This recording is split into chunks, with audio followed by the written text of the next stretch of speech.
Oke, hai, berjumpa lagi kita di dalam channel ini.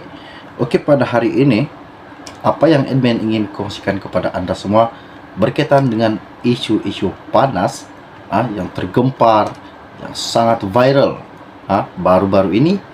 Jadi, sebelum admin teruskan, admin minta bantu admin, tolong tekan butang subscribe, dan jangan lupa juga tekan butang lonceng supaya Anda sentiasa mengikuti perkembangan terkini yang akan admin kongsikan di dalam channel ini buat Anda semua. Terima kasih kepada Anda. Oke, baiklah. Info ini pada hari ini, apa yang admin ingin kongsikan kepada Anda, ianya sangat-sangat panas. Di mana kes Najib Rosmah terus mencuri perhatian, mencuri tumpuan pada tahun 2022 ini. Tahun 2022 ini sekali lagi menyaksikan mahkamah menjadi tumpuan apabila melakar beberapa keputusan penting dalam kes rasuah, pengubahan uang haram, pecah amanah jenayah, serta bunuh yang membabitkan ahli politik dan tokoh atau orang kenamaan. Bagaimanapun, paling mencuri perhatian ialah kes rasuah membabitkan Dato Sri Najib Razak dan istrinya Datin Sri Rosmah Mansor.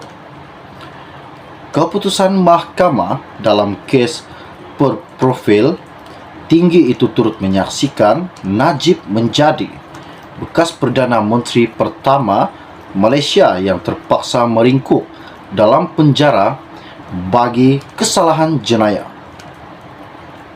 Najib 69 telah dibawa ke penjara Kajang selepas Mahkamah Persekutuan pada 23 Ogos mengekalkan sabitan serta hukuman penjara 12 tahun dan denda RM210 juta terhadapnya kerana menyeleweng RM42 juta dana milik SRC Internasional Sendirian Berhad.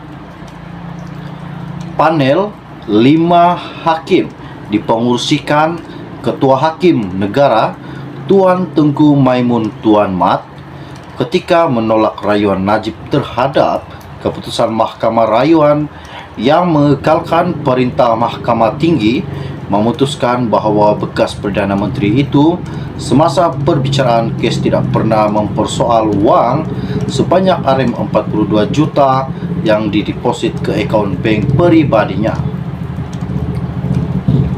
Seminggu selepas itu, isteri Najib pula mencuri tumpuan apabila Mahkamah Tinggi menjatuhi hukuman penjara 10 tahun dan denda RM970 juta selepas mendapati beliau bersalah atas 3 pertuduhan rasuah membabitkan projek hybrid solar bernilai RM1.25 bilion untuk 369 sekolah luar bandar di Sarawak. Mahkamah turut memerintahkan Rosmah 70 dipenjara 30 tahun jika gagal membayar denda. Bagaimanapun, beliau untuk menangguhkan pelaksanaan hukuman sementara menunggu rayuan. Rosmah turut berdepan pertuduhan membabitkan kes pengubahan wang haram dengan menggelak daripada membayar cukai. Mahkamah Tinggi telah menetapkan 12 Mei tahun depan untuk perbicaraan.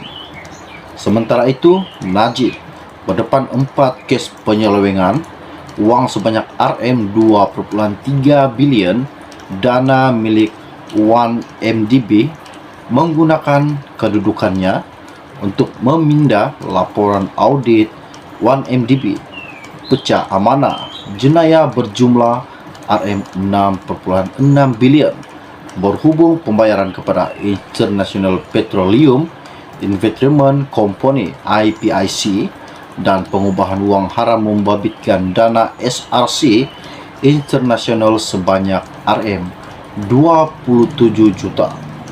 Mahkamah Tinggi telah menetapkan 30 Januari tahun depan untuk memutuskan sama ada Najib dan bekas Ketua Pegawai Eksekutif 1MDB Arul Kanda Kardasamy akan dibebaskan daripada pertuduhan atau diperintahkan membela diri. Satu lagi kes berprofil tinggi yang meraih perhatian umum ialah kes timbalan Perdana Menteri kita, Datuk Seri Dr. Ahmad Zahid Hamidi, membabitkan sistem visa asing apabila Mahkamah Tinggi Shah Alam pada 23 September melepas dan membebaskan beliau daripada 40 pertuduhan menerima rasuah di akhir kes pendakwaan. Hakim Datuk Muhammad Yazid Mustafa membebaskan Ahmad Zahid yang juga Presiden UMNO selepas mendapati pendakwaan gagal membuktikan kes prima facie bagi semua pertuduhan apabila mereka gagal membuktikan elemen terpenting iaitu penerimaan wang rasuah dan saksi utama pula tidak boleh dipercayai. Tidak berpuas hati dengan keputusan itu, pendakwaan menfailkan rayuan pada 26 September dan Mahkamah Rayuan telah menetapkan 10 Januari tahun depan untuk pengurusan kes. Bagaimanapun, Ahmad Zahid masih dibicarakan atas 47 pertuduhan pecah amanah, jenayah, rasuah dan pengubahan wang haram membabitkan puluhan juta ringgit dana milik Yayasan Akal Budi. Pada 24 Januari lalu, Mahkamah Tinggi memerintahkan beliau membela diri bagi semua pertuduhan dan setakat ini pembelaan memanggil 6 saksi termasuk Ahmad Zahid. Perbicaraan kes itu bersambung pada 6 Januari tahun depan. Satu lagi kes berprofil tinggi yang meraih perhatian umum ialah kes timbalan Perdana Menteri kita, Datuk Seri Dr. Ahmad Zahid Hamidi, membabitkan sistem visa asing apabila Mahkamah Tinggi Shah Alam pada 23 September melepas dan membebaskan beliau daripada 40 pertuduhan menerima rasuah di akhir kes pendakwaan. Hakim Datuk Muhammad Yazid Mustafa membebaskan Ahmad Zahid yang juga Presiden UMNO selepas mendapati pendakwaan gagal membuktikan kes prima facie bagi semua pertuduhan apabila mereka gagal membuktikan elemen terpenting iaitu penerimaan wang rasuah dan saksi utama pula tidak boleh dipercayai. Tidak berpuas hati dengan keputusan itu, pendakwaan menfailkan rayuan pada 26 September dan Mahkamah Rayuan telah menetapkan 10 Januari tahun depan untuk pengurusan kes. Bagaimanapun, Ahmad Zahid masih dibicarakan atas 47 pertuduhan pecah amanah, jenayah, rasuah dan pengubahan wang haram membabitkan puluhan juta ringgit dana milik Yayasan Akal Budi.